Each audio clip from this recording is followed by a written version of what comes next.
আসসালামু আলাইকুম ওয়া রাহমাতুল্লাহি ওয়া বারাকাতুহু। স্বাগতম আলোর সহজ পথ চ্যানেলে। আজকের আলোচনায় আমরা জানব মহান আল্লাহর বিশেষ নিয়ামত ইমাম মাহদীর আবির্ভাব সম্পর্কে পবিত্র হাদিসের আলোকে বিস্তারিত। তাহলে শুরু করা যাক। নবী মুহাম্মদ সাল্লাল্লাহু আলাইহি সাল্লাম ছিলেন বিশ্বনবী। তার সময় থেকে পৃথিবীর প্রলয় অবধি যা যা বিপদ, কষ্ট, দুর্যোগ, অবিচার ও অনাচার মানুষ দেখতে পাবেন, তার শেষ সমাধান হবে যুগ সংস্কারক ইমাম মাহদীর আবির্ভাব। মহান আল্লাহ তাকে প্রেরণ করবেন এই দুনিয়ায় শান্তি, সুবিচার ও সুশৃঙ্খলা প্রতিষ্ঠার জন্য। আবু সাঈদ খুদরি রাদিয়াল্লাহু আনহু থেকে বর্ণিত আছে, নবী সাল্লাল্লাহু আলাইহি সাল্লাম বলেছেন, আমার বংশ থেকে একজন মাহাদী বের হবেন। তার কপাল জুড়ে আলোকিত স্বচ্ছ দাগ থাকবে, নাসিকা দীর্ঘ এবং সুদীর্ঘ হবে।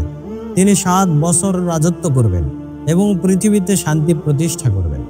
উম্মে সালামা রাদিয়াল্লাহু আনহা বলেছেন, রাসূলুল্লাহ সাল্লাল্লাহু আলাইহি সাল্লাম বলেন, মাহাদী আমার বংশধর এবং হযরত ফাতেমা রাদিয়াল্লাহু আনহার পরিবারের মধ্য থেকে বের হবেন। আব্দুল্লাহ বিন মাসউদ রাদিয়াল্লাহু আনহু বর্ণনা করেছেন, রাসূলুল্লাহ সাল্লাল্লাহু আলাইহি সাল্লাম বলেছেন, যতদিন পর্যন্ত দুনিয়া থাকবে আমার বংশ থেকে একজন আরবের উপর শাসন প্রতিষ্ঠা করবেন, তার নাম আমার নামে থাকবে। আরেক বর্ণনায় আছে, পৃথিবীর একদিন অবশিষ্ট থাকুক বা না থাকুক, আল্লাহ আমার বংশ থেকে একজন মাহাদী পাঠাবেন। তার নাম হবে মুহাম্মদ এবং পিতার নাম হবে আব্দুল্লাহ। তিনি দুনিয়াকে অত্যাচার থেকে মুক্ত করে শান্তি ও সুবিচারে পরিপূর্ণ করবেন। আবু সাঈদ খুদরি রাদিয়াল্লাহু আনহু বলেন, এক ব্যক্তি মাহাদীর কাছে এসে বলবে, আমাকে দাও, আমাকে দাও। তখন তিনি এমন দান করবেন যা সে বহন করতে সক্ষম হবে।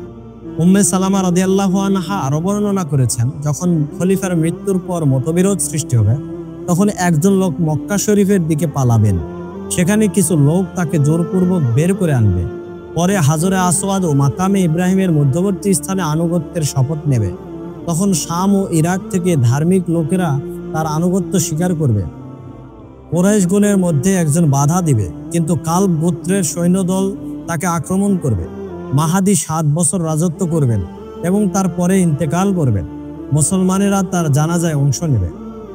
মিশকাত শরীফে হযরত আবু সাঈদ খুদরি রাদিয়াল্লাহু আনহু বলেন, এমন কঠিন বিপদ আসবে যে কোনো মানুষ রক্ষা পাবে না। তারপর আল্লাহ আমার বংশ থেকে এমন একজন প্রেরণ করবেন যিনি সুবিচার প্রতিষ্ঠা করবেন। আকাশমণ্ডল ও ভূমণ্ডলের অধিবাসীরা তার রাজত্ব স্বীকার করবে।